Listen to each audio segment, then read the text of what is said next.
在英国的爱丁堡有一个真介意钢琴的音乐家，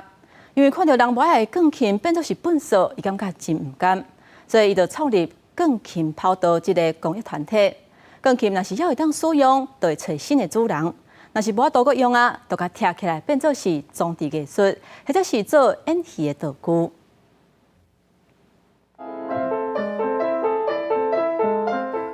文森史密斯弹回首的古钢琴，伊弹琴的所在，毋是华丽音乐厅，也毋是倒一间大学音乐系琴房，是伊甲朋友所创立的钢琴跑道。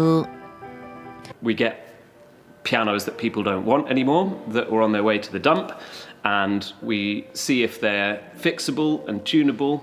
and if they are, then we offer them up for adoption. We have open sessions where general public can come in and try out all the pianos and find one that they like and maybe give us a donation towards